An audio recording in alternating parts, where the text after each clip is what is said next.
Welcome to the inaugural Singapore Maritime Lecture. While we await the arrival of today's speaker, Minister Mentor Lee Kuan Yew, we would like to invite you to take your seats if you haven't already and make yourselves comfortable. Before we begin, there are a few things we hope you could take note of this afternoon. Firstly, as a courtesy to all our guests and also to avoid interference with the sound system, we would like to remind you to kindly turn off your mobile phones and pages. So if we could all do that right now, it will be much appreciated.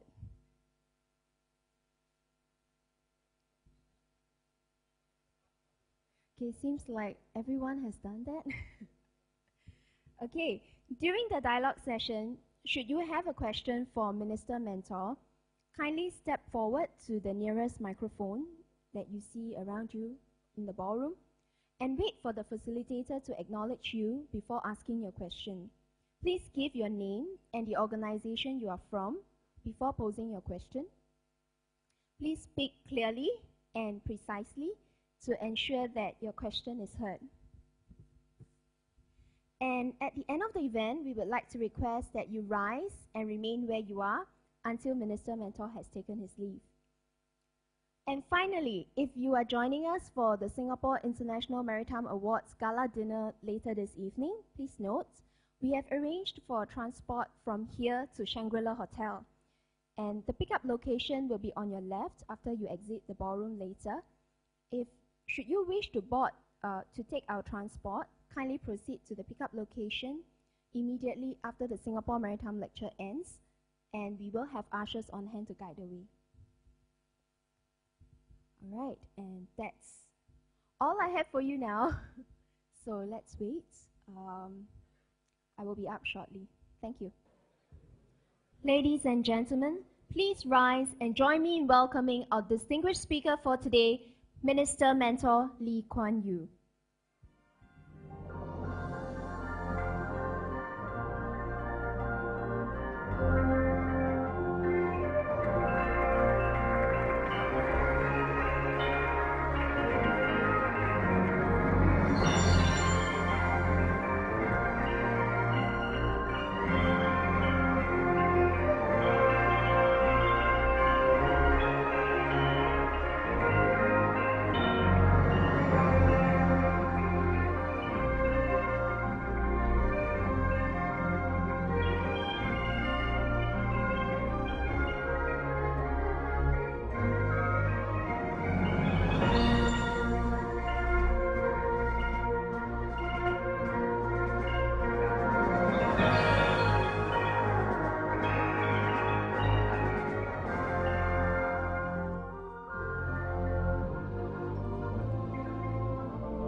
Good afternoon and a very warm welcome to the inaugural Singapore Maritime Lecture. Our facilitator this afternoon is Professor Kishore Mahbubani, Dean of the Lee Kuan Yew School of Public Policy. Professor Mahbubani contributed 33 years to the Singapore Foreign Service. His distinguished service includes postings to Cambodia, Malaysia, Washington, D.C., and twice as Singapore's ambassador to the United Nations. During his time at the UN, he also served as President of the Security Council. He was the Permanent Secretary of the Ministry of Foreign Affairs from 1993 to 1998 and was listed as one of the top 100 public intellectuals in the world by the Foreign Policy and Prospect magazine in 2005. Professor Mahbubani became the Dean of the Lee Kuan Yew School of Public Policy in 2004. Without further ado, I would like to invite Professor Mahbubani to deliver the opening remarks and introduce our speaker for today. Professor, please.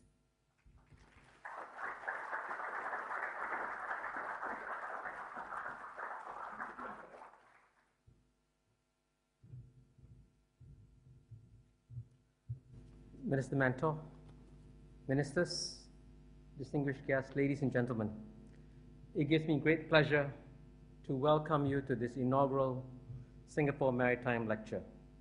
Now, as you are here to listen to Minister Mentor Lee, let me just make three very brief introductory comments. First, let me begin by congratulating the Maritime and Port Authority of Singapore, MPA, on its 11th anniversary. I believe that the MPA is a rather unique institution that reflects well Singapore's pragmatic style of governance. It acts both as a regulator and as a promoter of Singapore's maritime industry, and has been successful in both dimensions. And this explains Singapore's extraordinarily privileged position in the maritime industry. Secondly, we should commend MPA for launching this lecture series. It has become a cliche to say that the world has changed and that it continues to change. And the maritime industry is not immune from having to respond to these changes. From terrorism to global warming, from bird flu to nuclear proliferation, there are many new global challenges that will directly or indirectly affect the maritime industry. And I hope that this lecture series that's been launched today will throw new light on these challenges. And since Singapore has benefited so much from the maritime industry, one small contribution that Singapore can make in return to the industry is to encourage a deeper dialogue on the larger and long-term challenges that it faces. Thirdly and finally, I have an obligation to introduce the speaker, even though in this case, the speaker literally needs no introduction. But for the sake of some of our overseas friends, please let me reiterate a few key features of Minister Mentor's distinguished career. Minister Mentor Lee, or MM as he's fondly referred to in Singapore, was born in Singapore on 16 September 1923. He read law in Cambridge University, England. He became Prime Minister of Singapore in 1959 at the age of 36 and served as Prime Minister for 31 years. After stepping down in 1990, he assumed the post of Senior Minister, and 3 years ago he became the Minister Mentor. Now, MM's achievements are far too many to mention. Probably his primary achievement is captured in the title of his second book, quote, The Transformation of Singapore from Third World to First. And indeed, if you pick up the book and you read the blurbs on the book, they capture accurately the current global recognition of MM as a leading international statesman. The former President George H.W. Bush described MM as one of the brightest, ablest men I've ever met. And I can add that when I was at a small private gathering of CEOs in St. Petersburg, Russia, a few years ago, spontaneously, without any prompting, the former President Bush said, "The man whom I respect the most is Minister Lee Kuan Yew." Margaret Thatcher said, and I quote, "In office, I read and analyzed every speech of Harry's. He had a way of penetrating the fog of propaganda and expressing with unique clarity the issues of our time and the way to tackle them. He was never wrong." Kofi Annan said, "The title of this book, From Third World to First, expresses an aspiration of all developing countries, but so far, alas, an achievement of very few. Singapore is one of those few." And Kofi Annan encouraged all to read the book, as do I. But today, we are even more privileged to hear the man in person reflect on the challenges facing the maritime industry, and it gives me great pleasure now to welcome Minister Mentor to deliver his address. Thank you.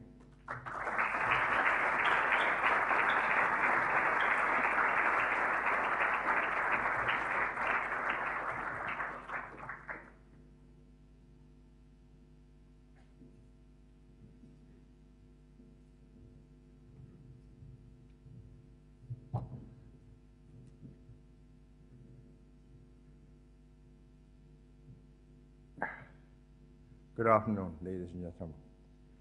I am pleased to speak to the maritime community at the inaugural Singapore Maritime Lecture. My first contact in politics was with the Tanjong Pagar port in Singapore when I became the legal advisor to the Port Workers Union, or the Singapore Harbour Board Workers Union, way back in the early 1950s. In my first election in 1955, I chose the Tanjung Pagar constituency because it was the home of a few thousand port workers. And I have since retained my links with the port workers and the development of the port ever since. A large cluster of maritime businesses and services have grown up around the port, contributing 7.5% to Singapore's GDP in 2005, employing 95,800 people, or 4% of total employment. Singapore's raison d'etre, when it started, was the port, and Singapore must strive to remain a major hub port. Global developments in sea transport can be seen through the growth and transformation of Singapore as a maritime center. The development of maritime Singapore is about anticipating the future, adapting to change, creating and seizing opportunities, and the pursuit of excellence. When we decided in 1969 to build our first container terminal at Tanjung Pagar, Japan was the only other Asian country with a container terminal built to serve as a hub. Our container port was the first in Southeast Asia in 1972 at the start of the containerization wave, and has become the world's largest container transshipment hub today. From a labor-intensive industry, the port evolved into a knowledge hub employing cutting-edge IT systems, and has given Singapore first-mover advantage that continues to pay good dividends to the economy. Following the loss of Maersk and Evergreen in the year 2000 and 2002, our business model has adapted to meet the needs of shipping lines seeking to run their own terminals. Last October, Singapore was the first Asian port of call for M.R. Maersk, the world's largest container ship, demonstrating Singapore's readiness for the era of mega container ships. We are continuing our investments in new facilities and infrastructure to be in time for the future. Maritime Singapore is a hub port and much more. In the area of shipbuilding, since the opening of the shipyards at Sembawang and the Western Industrial Zone, Singapore has become a major shipbuilding and repair center. Our shipyards are now world leaders in reconstruction and vessel conversions, forming the core of our burgeoning offshore and maritime sector. Since the opening of the first oil refinery in Pulau Bukom in 1961 by Shell, Singapore has become Asia's largest refining center with a multi-billion-dollar petrochemical hub in Jurong Island. The port supports the oil and petrochemical businesses, and it has in turn grown to become the world's busiest bunkering port. We have developed in tandem with Asia's economic growth and capitalized on the growth in the shipping activity in the East. Since the 1990s, we have developed Singapore as a one-stop center for maritime services. Our business environment has been successful in attracting maritime and related companies to capitalize on Singapore's strategic location and sound infrastructure, to plug into the growth of Asian shipping.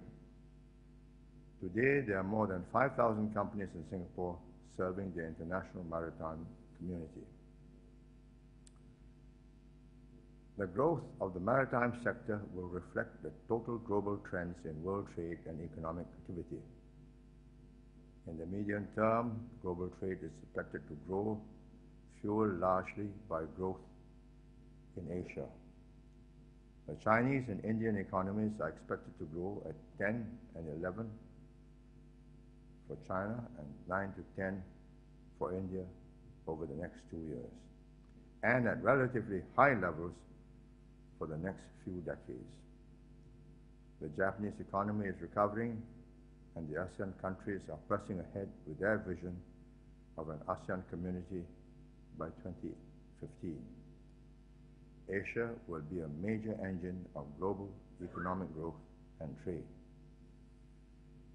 There are some potential hindrances to trade in the background: strained U.S.-China relations, protectionism in the West, and intensified concerns on maritime security and environmental protection are areas where excessive preventive actions may hurt the global world trading system.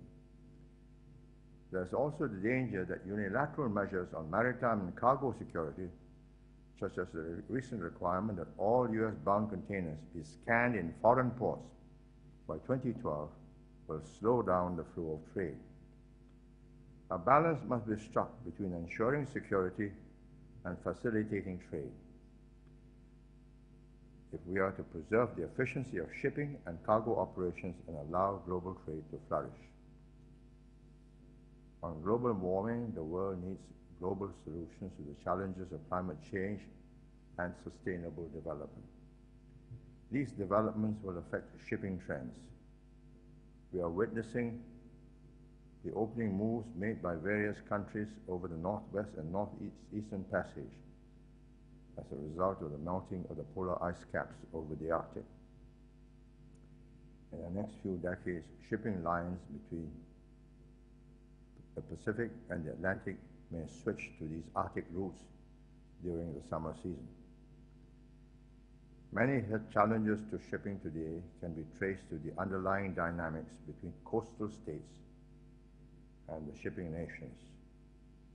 The international maritime community will have to balance the rights of the coastal states with those of other states in the freedom of navigation. We have to continuously manage these tensions within UNCLOS, the United Nations Convention of the Law of the Sea, and safeguard against any measures that will impede the freedom of navigation for international shipping. With the shift of the economic and maritime center of gravity to Asia, Asian countries have the opportunity and an increasing interest in assuming a bigger role in global maritime affairs at international forums. Asia will have to safeguard its maritime interests and ensure that they are accommodated in the ongoing Western-driven development of a global framework of rules and standards governing international shipping. Because of its diverse maritime constituencies, its location at the crossroads of major trade routes, and its status as both a major port and a flag state, Singapore has always sought to provide a balanced perspective to such deliberations. The efficiency of seaborne trade contributes to the world's economic growth. With the growth of manufacturing in Asia, the shipping business in Asia will grow. We can expect more Asian voices to enrich the deliberations at international forums to tackle issues that cannot be solved unilaterally or regionally. The recent decision to establish a permanent secretariat for the Asian Ship Owners Forum in Singapore will promote and facilitate greater consultation on maritime affairs. To ensure that the measures introduced are sensible and pragmatic, a multilateral approach is more likely to produce sensible and pragmatic solutions than uncoordinated unilateral initiatives. Going forward, Maritime Singapore will have to go beyond its status as a major hub port to become an international maritime center providing a full suite of services. To compete effectively, we have to become a complete maritime cluster by adding to our core group of ship owners and operators maritime support services such as maritime finance, insurance, and legal services. The launch of the Maritime Finance Incentive Scheme in 2006 to attract shipping assets under a range of financing options, and SGX Asia Clear to help companies hedge freight risks through derivative tools are just two of our latest initiatives to meet the needs of the maritime community. Singapore will live up to its reputation for stable, pro-business policies that provide certainty. We avoid backtracking or U-turns. We set out to make companies feel welcome and valued as part of Singapore's maritime ecosystem. We have sought to foster the interaction and networking that is critical to the success of any business enterprise. Through forums such as this, new developments like the integrated resorts and F1 on the social and entertainment front will add vibrancy to the city, making Singapore, we hope, a great place to work and live in. With China and India leading the Asian Renaissance, Singapore offers companies a central location to plug into the growth of Asia and Asian shipping. The presence of a comprehensive suite of maritime ancillary services and our extensive air connectivity makes Singapore a convenient base for operations for the Asian market. It is our value proposition to the maritime community. We have competitive pressures from other aspiring maritime centers and must continually better our business propositions or risk becoming overtaken. Singapore's growth as a maritime hub is tied to the fortunes of maritime businesses in Singapore, our strategic partners. We will maintain our close ties with our partners and create the conditions for continued growth in the future, always on the lookout for enhancement to our business environment to offer the best value proposition. We are committed to working together with the business community to seek opportunities for growth and challenges. We will grow Singapore's maritime ecosystem, a one-stop center encompassing a world-class port and a comprehensive suite of shipping and maritime services at the heart of our economy. We are attracting able students, both Singaporean and foreign, to be educated and trained in Singapore to service this maritime industry and to fill the growing numbers of exciting and rewarding jobs. We will also invest in maritime R&D to help companies safeguard their longer-term competitiveness. Shipping will play an ever bigger role in the economic well-being of countries as trade expands. With the rise of India and China as two huge manufacturing bases, Asians will be major players in maritime activities. We have an increasing stake in ensuring that shipping remains the most secure, efficient, and environmentally friendly mode of transport. And the world's maritime nations will need centers in Asia known for integrity, quality, and neutrality to enable them to plug into Asia's growth. Singapore hopes to be one such center. Thank you. Thank you, Minister Mentor.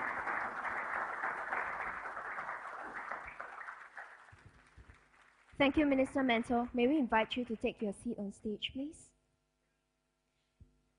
And also for Professor Mahbubani to join us on stage and to facilitate the dialogue. Thank you. Thank you, MM. While MM is being mic'd, can I just tell you the rules of the game, which is that there are mics in front of you. We would appreciate it if you could start thinking of your questions. When you come forward, please identify yourself if possible, give us your designation, and then, if possible, do give us a short and sharp question, and we will try to reserve statements for some other occasions. So with that, MM, if you don't mind, if I may ask the first question. After living in the US for several years, I learned that the horror scenario they're worried about is of a nuclear bomb appearing in a container, creates a wild scare, all the ports get frozen, trades get stalled. In your speech, you said that we must react with the balance of both considerations. How would you address a frightened American audience? Well, the Americans are proposing that the containers be scanned and cleared at the last port of call, which will prove an immense burden on whichever port is the last port of call. We are counter-proposing, and are in discussions with them, to have the responsibility shared right along the line, so that the burden is not always on the last port of call. It's a highly technical business of how to detect fissile material, and I think a solution can be found. will not unduly delay the flow of containers. Thank you. Now, can I invite you, please, to come to the mic to pose the question?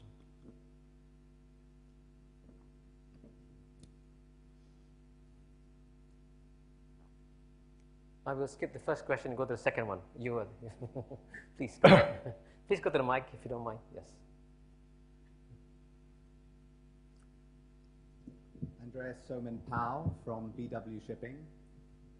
Minister Mentor, in choosing between Singapore as one of the top global cities and the challenge of rising costs, how do you view these two opposing forces?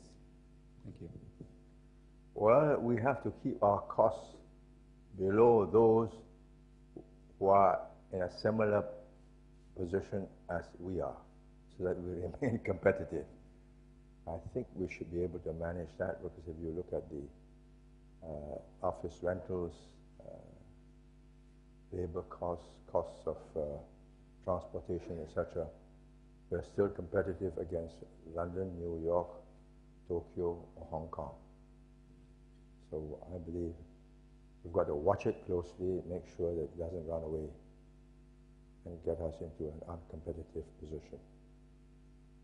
There's a housing shortage at the moment, both for commercial and residential, as a result of the sudden influx of bankers and other high-end executives.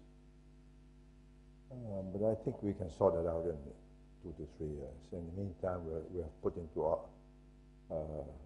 planning some release of buildings from one use to another in order to loosen up the market. We'll cope. There's one question at the back there and then one in front here. Please go ahead. Yes, sir. Stand up, please, and come to the mic. My name is Torger Reeve. I'm a Bill Wilhelmsen Professor of Shipping at BI, Norwegian School of Management. I'm also part of the NPA Advisory Board, R&D Advisory Board. And when we're discussing the maritime industry here, and I read the government policy documents, they all talk about high-tech industries like biotech, life sciences, digital media. What is the priority? We are placing our bets at both ends of the spectrum. As I've said at the beginning, I belong to that generation that saw the raison d'etre for Singapore's being as the port. And the port used to be the Singapore River, which is at the mouth of this building. In 1819, this is where the ships came up the river, loaded and unloaded the goods. Then it moved to Tanjong Pagar as steamships came with the opening of the Suez Canal in 1869. And now we've got containers all up, right up along Pasir Panjang up to the west coast. Yes, there are other areas of growth. We have become an aviation hub. And just before this conference, I was comparing the contribution between Changi Airport and the aviation services and industries as against Tanjong Pagar and the maritime cluster. And I think they're about equal. But I am a strong believer in the maritime hub because you can relocate an aviation hub. You will find it difficult to relocate a maritime hub. There are certain natural advantages that brought the British East India Company here as at the lowest tip of the point between the Indian Ocean and the Pacific. And yes, you can have the Northeast Passage and the Northwest Passage open, but I think between the Indian Ocean and the Pacific, this is the shipping arcade, and we're going to keep it that way. But we have young men and women educated abroad who are caught up in the excitement of the discovery of the genetic code, DNA of the human being, and they have convinced the government that we should put a bet on it. And we won't know whether the bet will come off for another 5, 10, 15, 20 years. But we have enough resources to place some bets on it. But this maritime industry is basic. One question over here and then one question at this table here. Please proceed. Mike's behind you.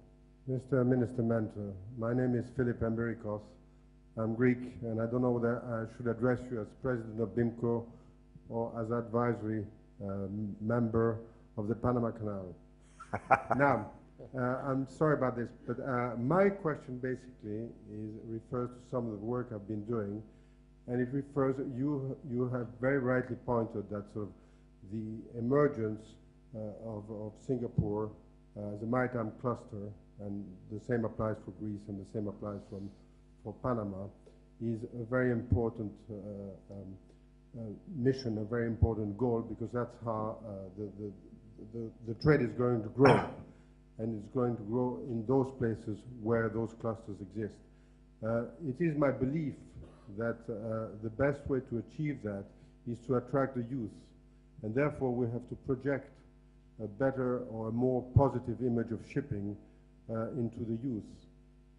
And I want to give you a little booklet that I wrote for the Panamanians youth when there was the issue of the Panama Canal referendum.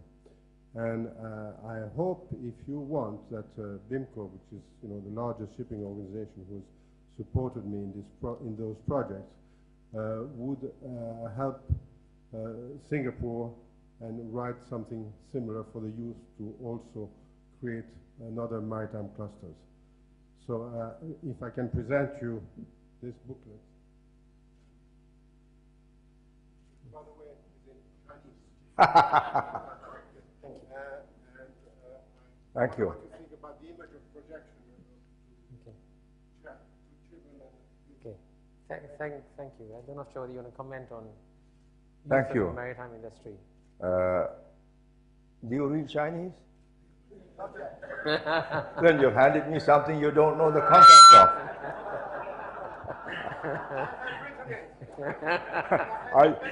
Are you sure the translator has put your thoughts accurately into Chinese? Okay. Well, thank you. Okay. I take your point. I think there must be a sufficient flow of talent, of able and bright, energetic people into the industry, so that you have at the leading edge minds which are active, reaches out to the latest information and can adapt and adjust to the market. It's not as glamorous and sexy as the new biotech and pharmaceuticals and all these new discoveries, but as I've said at the beginning, I am of that generation that believes in the basics in life. Singapore exists not because we are a glitzy, glamorous place, but because the place works. Because it's got security, it's got efficiency, it's got honest, able government. I believe in basics, and the rest will look after itself. And this harbor and this maritime cluster is the basic. So there must be enough talent dedicated to this, to the continuation of this industry. I will get this. Might be easier if you send me the Greek or the English version. Sorry? Spanish from Panamanian. Well, Spanish. Well, we haven't got a Spanish to English translator, but we'll make do with the Chinese to English. It's a question over here, one at the back, and then third one here now. The three in line, please. Williamson from my own company in Norway. Minister Mentor, I don't think we should let this opportunity go by without talking a little bit about the environment. And my question to you is about how can Singapore be a spearhead in promoting a cleaner world for the maritime industries? We know that the shipping industry is a major pollutant. There still is a very efficient mode of transportation. But we need a spearhead in Asia, and I would like to ask you to talk a little bit to that subject as to how can Singapore help us get a cleaner world. Well, I have not devoted much effort to understanding how we can improve on it, but I'm told that one of the key reasons for the pollutants is the quality of the fuel that the ships burn, and it's a question of cost. A high sulfur content, bunkering oil,